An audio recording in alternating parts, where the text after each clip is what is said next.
ঝড় তুফান আসলে আমাদের করণীয় কি? ঝড় তুফান বা ঘূর্ণিঝড় আসলে আমরা কি করব? দেখুন, ঝড় তুফান এবং ঘূর্ণিঝড়ের সময় আমাদের সর্বপ্রথম করণীয় হলো, আগে থেকে আমরা যদি অনুমান করতে পারি, পূর্বাভাস জানতে পারি, তাহলে সর্বোচ্চ সতর্ক থাকা।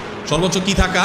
সতর্ক থাকা, যে কোনো প্রকার ক্ষয়ক্ষতি যেন আমাদের ঘূর্ণিঝড় করতে না পারে, আমরা সতর্ক থাকবো। এই বিষয়ে যারা বিশেষজ্ঞ আছেন তারা অনেক পরামর্শ দিয়ে থাকেন, সেগুলো আমরা খেয়াল রাখবো। অন্য কারোর যেন ক্ষয়ক্ষতি না হয় সেগুলো আমরা খেয়াল রাখবো। এটা আমাদের প্রথম করণীয়। সতর্ক থাকার পাশাপাশি ইমানদার বিশ্বাস করবে যে আমার সতর্কতাই আমাকে সব নিরাপত্তা এনে দিবে না। আমি সতর্ক থাকার পর আমার কাজ শেষ করছি, এবার আল্লাহর উপর ভরসা করা। আমাদের নবী করিম সাল্লাল্লাহু আলাইহি ওয়াসাল্লাম হিজরতের আগে দেখেন কতগুলো পদক্ষেপ নিয়েছেন। রাতে হিজরত করেছেন যাতে করে শত্রুরা ট্রেন না পায়। আবার নিজের শোয়ার জায়গায় আরেকজনকে শোয়ায় রেখে গেছেন যাতে করে শত্রুরা বুঝতে না পারে। যে পথে সাধারণত মদিনা যায় তার আরেকটা ভিন্ন পথ ধরেছেন, সাধারণত শত্রুরা ট্রেন না পায়। এতগুলো প্রচেষ্টা অব্যাহত করে তারপরে এবার গারে সৌরে গিয়ে বলেছেন ইন্নাল্লাহ মা'ানা, আল্লাহর উপর ভরসা, আল্লাহ আমাদেরকে দেখছেন। তাহলে আগে নিজের কাজটা দায়িত্ব পালন করেছেন। তাহলে ঘূর্ণিঝড় আসলে আমাদের প্রথম কাজ হবে সতর্ক থাকা। সতর্ক থাকলেই সব হয়ে যাবে তা না, এটা নাস্তিকের কথা, ইমানদারের কথা না। ইমানদার জানে যে সবকিছু কার হাতে? মূলত আল্লাহর হাতে। অতএব আল্লাহর নির্দেশ সতর্ক থাকা হবে, আমরা সতর্ক হব। সতর্ক হওয়ার পর এবার কাজ হলো আল্লাহর কাছে দোয়া করা। কি দোয়া করবো?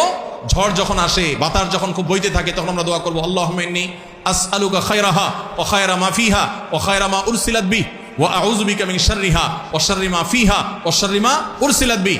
আল্লাহ, এই বৃষ্টির ভালোটা, এর ভিতরে যে ভালো আছে এবং যেই ভালো নিয়ে বৃষ্টি আসছে বা এই বাতাস আসছে, ঝড় আসছে, সেগুলো আমরা চাই। আর এই বাতাস বা ঝড়ের ভেতরে লুকায়িত অকল্যাণ থাকলে সেটা থেকে আমরা আপনার কাছে পানা চাই। এ দোয়া পড়া সুন্নাত। তাহলে ঝড়, বৃষ্টি, তুফান এগুলো আসলে সতর্ক থাকার পাশাপাশি আল্লাহর কাছে কি করতে হয়? দোয়া করতে হয়। আমাদের এখন এমন একটা প্রজন্ম তৈরি হয়েছে, শিক্ষা ব্যবস্থায় নাস্তিক্যবাদ সূক্ষ্মভাবে ঢুকায় দেওয়ার ফলে নানাভাবে ধর্মহীনতা এটাকে সমাজে পুশ করে দেওয়া হয়েছে নানাভাবে। যার কারণে এমন একটা প্রজন্ম তৈরি হয়েছে যে এই দোয়া নিয়ে আমাদের তরুণরা, নামধারী অনেক মুসলমানের সন্তানরা হাসাহাসি করে। তারা মনে করে যে দোয়া পড়লেই কি সমস্যার সমাধান হয়ে যাবে।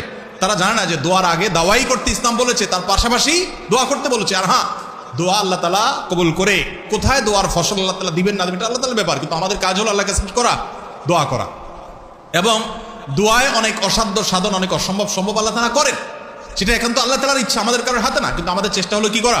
দোয়া করা। ইমানদার দোয়া করলেই আল্লাহর কাছে আলাদা বিনিময় পাবে, তার কাজটা হোক বা না হোক, দোয়াটা কবুল হোক বা না হোক, বা যেভাবে কবুল হোক বা না হোক। এই জন্য আল্লাহ রাব্বুল আলামিনের কাছে দোয়া করতে হয়, কেমন বাক্যে দোয়া করতে হয়। আল্লাহ তাআলা আমাদের সবাইকে সেই তৌফিক দান করুন। ভাইরা আমার, তাহলে ঝড়, বৃষ্টি, বাদল আসলে আমলগুলো আমরা করবো। শেষ প্রশ্ন আজকে।